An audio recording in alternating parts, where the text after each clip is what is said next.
Magandang araw mga Marcies!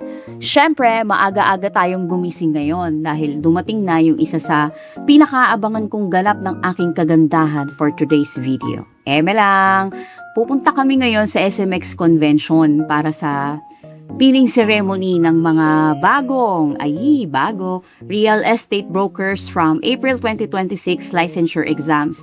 At dahil maaga nga tayong gumising, kaya for the sleep din tayo ngayon sa biyahe. Ganon. So, good morning night muna. Walang maingay. And I'm back. Charing lang. At dahil papalapit na nga kami ni Paring Mig sa venue, yung kilig ko hindi na talaga mag-abot-abot. Nako, talaga naman. Kasi yung mga naging pagod at puyat, finally, eto na siya.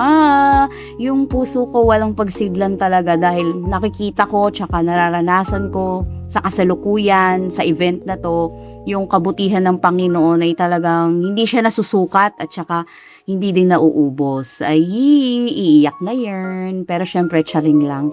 Tapos na akong umiyak nung nakita ko yung pangalan ko sa listahan ng pumasa. Nag-video call pa kami ng mga classmates ko noon. Tapos di namin napigilan. Sa sobrang saya namin, talagang naluha kami ng bonggang-bongga. Ayan. So, arrive na nga kami dito sa SMX at na-surpresa yung group of friends ko dahil for the first time ng mga pagmi-meeting namin at pagkikita, ako ang pinakamaaga. Ganon! Oo, tama. Ako yung late palagi, pero proud. Charing lang.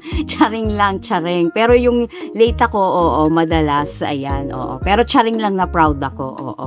Ganyan. So, nung dumating na si Alex, nag-umpisa lang nga kaming nag-ikot-ikot dito at pumila dun sa mga bagay-bagay na dapat pilahan bago kami papasukin kung saan yung eksaktong magaganap yung pinning ceremony.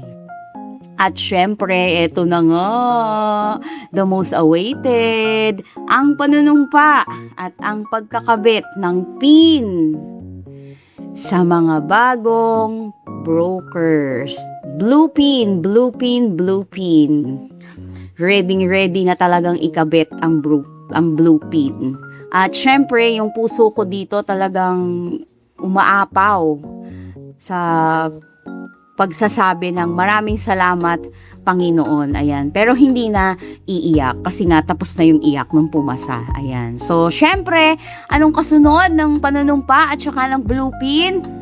Of course, walang humpay na picture taking. O, yan. Pak! Aura! O, pak!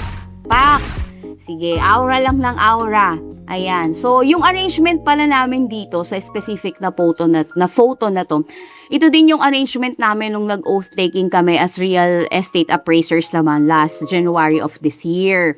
And then, grabe talaga ang kabutihan ng Panginoon. Hindi lang sa aming 5, kundi sa lahat ng mga nanumpa ngayon at nag-claim ng kanilang blue pin para sa event na ito. And syempre, after nung oath-taking namin, lumabas na kami ng venue nasa harap lang nito. Parang lobby siya, pero nasa SMX pa din siya. Ayan, so lumabas na kami and more picture taking. Ayan, sa araw na ito. And this time, with our review center coaches naman. So, yung the House of Real Estate. Yes, dyan kami nag-review. And I myself will always be grateful po sa inyong lahat na mga nasa Thore. Ayan. So, sa lahat ng mga kasalukuyang nagpapagod at nagpupuyat para sa finale ng inyong pag-aaral, ayan, tuloy-tuloy lang. Pag napapagod, pwedeng magpahinga, pwede rin umiyak kasi yung pressure talagang kakaiba rin siya. Pero pwedeng umiyak para mas ma-revive at mag-function ulit yung utak.